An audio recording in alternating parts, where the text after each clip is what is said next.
प्रिय आत्मन सप्रेम जयजी आमर वेद कहे शरीर माध्यम खलुधर्म साधन पृथ्वी रे जेते महापुरुष साधक दार्शनिक वैज्ञानिक आविर्भूत होती सेमाने प्रत्येक शरीर को मुख्य आधार रूप ग्रहण करिसेंती। कारण शरीर मानवर साधनर माध्यम बिना शरीर रे जीवर प्रकाश नहीं, स्थिति नहीं कि विकास नहीं। धर्म कर्म बा साधन जहाँ किछि करंतु बिना शरीर रे ये सबू केबे संभव नुहे। तेणु महापुरुष मानक बाणी शरीर माध्यम खलुधर्म साधन अर्थात प्रत्येक शरीर को रक्षा कर तापर यही धर्म साधन कर। आपण मानक पाखरे जेते धन संपत्ति बा उपभोग सामग्री मौजूद थिले मध्य जदि आपणक शरीर सुस्थ नहीं तेबे आपणक निकटरे से समस्त धन संपत्तिर बा उपभोग्य सामग्रीर मूल्य किछि अछि कि? धरतु आपणक सम्मुखरे विविध राजकीय खाद्य पानीय सज्जित होई रहिछि एवं तार सुगंधरे सारा घर महकी उठुछि, मात्र जदि आपणक पेट जंत्रणा अस्थिर होउथाय तेबे आपणक पाखरे से समस्त खाद्यर मूल्य कौन? पुणी आपणक निकटरे जेते प्रकार विलास सामग्री और प्रसाधन सामग्री मौजूद थिले सुद्धा यदि आपणक शारीरिक सुस्थता नहीं तेबे से समस्त पदार्थ आपणक निकटरे तुच्छ नुहे कि? मानव जीवनर चरम लक्ष्य है शांति। प्रत्येक मानव प्रति मुहूर्त शांति चाहे एवं ताहा प्राप्ति निमंते से पागल परी चतुर्दिग भ्रमण करे, महाशून्य हस्त आंदोलित करी क्यों अज्ञान पुरुष उद्देश्य चित्कार करी भिक्षा मागे, हे प्रभु मते शांति दियो, हे प्रभु मते रोगमुक्त कर, हे प्रभु बा हे ईश्वर मते शांति दियो। मात्र से वर्ष वर्ष जुग जुग धरी जेते चित्कार कले मध्य शांति पाई पारे ना। शांति क्यों दुकान बजार में बिक्री हुए कि कौटी उपरे नहीं, जो ऊपर को आम हाथ टेकुचु शांति दियंतु शांति दियंतु, शांति उपरे कौटी गच्छित अच्छे। प्रकृति में शांति जदि आम पाइबा चाहिए निज अंतर भितर शांति मौजूद होता है। धन प्राचुर्य किंबा इंद्रिय भोग मानव को शांति प्रदान करि पारे नहीं। शांति पाई आवश्यक सुस्थ शरीर, सुस्थ मन, मानसिक सुस्थता पाई प्रथम आवश्यक सुस्थ शरीर। सुस्थ किए? आयुर्वेद शास्त्र वर्णन कराई समादोषा समाग्निश्च समधातु मूलक्रिय प्रसन्नामेन्द्रियं मन स्वस्थ इत्यभिधीयते। सुश्रुत सूत्र 15/41 जार त्रिदोष अर्थात बात पित्त और कफ उपयुक्त परिमाण रे थाए। जठराग्नि सम अर्थात अति मंद व अति तीव्र न थाए। सप्त धातु अर्थात रस रक्त मांस मेद अस्थि मज्जा एवं बीर्ज आवश्यक परिमाण रे थाए। मूलमूत्र क्रिया सम्यक भाव रे होता है। 10 इंद्रिय तथा बाक पानी पाद पायु उपस्थ चक्षु कर्ण नासा जिह्वा त्वक मन एवं ए समस्तर स्वामी आत्मा सदा प्रसन्न थाए से व्यक्ति को स्वस्थ बोली कहा जाए। किंतु मनुष्य आज जो शांति खोजुची कौटी ना कल्पित ईश्वर जेते पर्यंत कल्पित ईश्वर भावनार अंत न होईची सेते पर्यंत मनीष शरीर सुस्थ होब नहीं।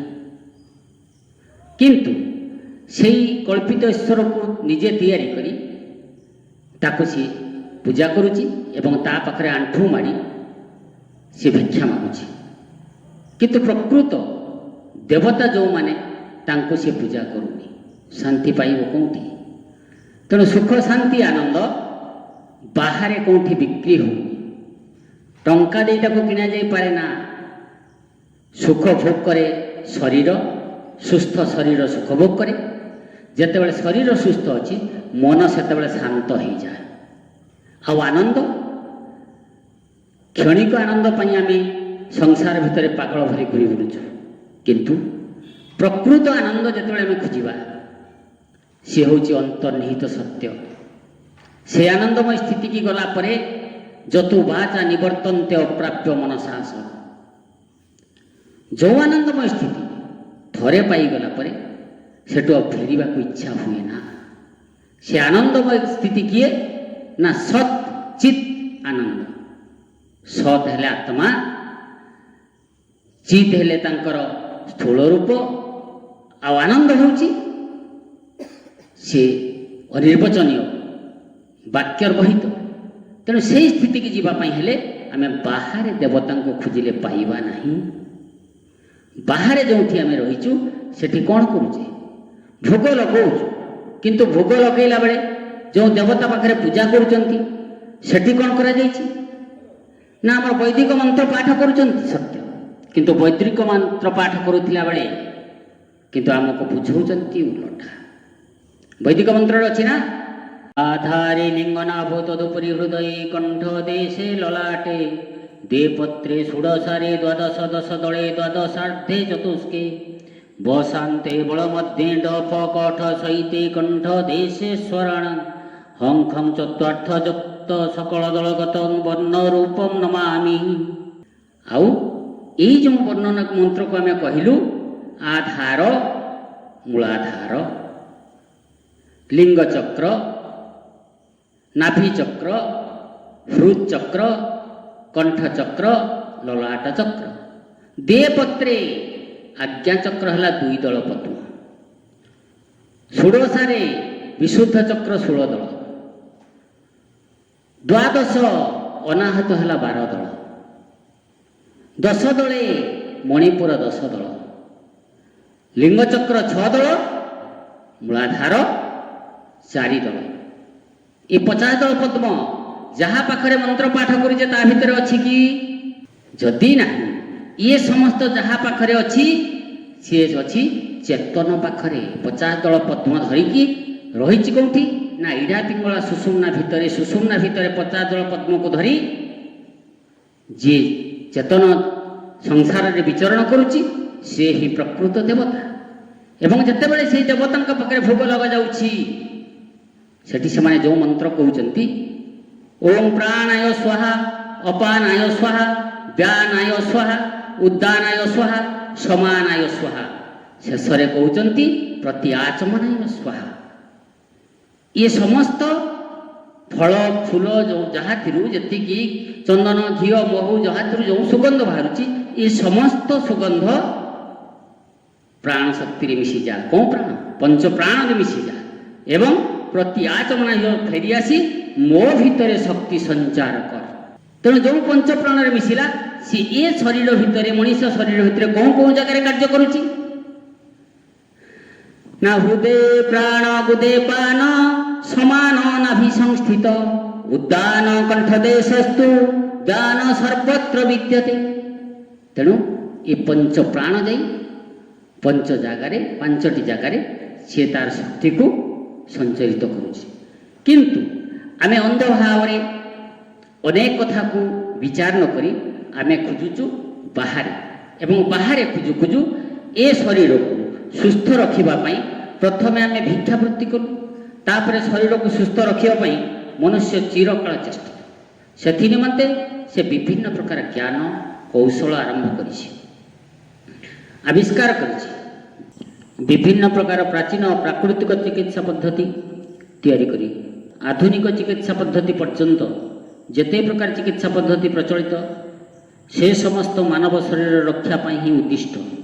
ପ୍ରାଚୀନ ଚିକିତ୍ସା ପଦ୍ଧତି ମଧ୍ୟରେ ଯୋଗ ସାଧନ, ଏକୁପ୍ରେସର, ସୂର୍ଯ୍ୟ ଚିକିତ୍ସା, ଜଳ ଚିକିତ୍ସା, ରଙ୍ଗ ଚିକିତ୍ସା ଆଦି ପ୍ରଧାନ। ଆଧୁନିକ ଚିକିତ୍ସା ପଦ୍ଧତି ମଧ୍ୟରେ ଆୟୁର୍ବେଦ, ହୋମିଓପାଥି, ବାୟୋକେମିକ୍, ଏଲୋପାଥି ଓ ଶଲ୍ୟ ଚିକିତ୍ସା ପ୍ରଧାନ। ଆଧୁନିକ ଚିକିତ୍ସା ପଦ୍ଧତି ବ୍ୟୟବହୁଳ ତଥା କ୍ଷଣିକ ଉପଶମ କରୁଥିଲା ବେଳେ ପ୍ରାଚୀନ ପଦ୍ଧତି ବ୍ୟୟଶୂନ୍ୟ ଓ ସ୍ଥାୟୀ ଫଳ ପ୍ରଦାନକାରୀ।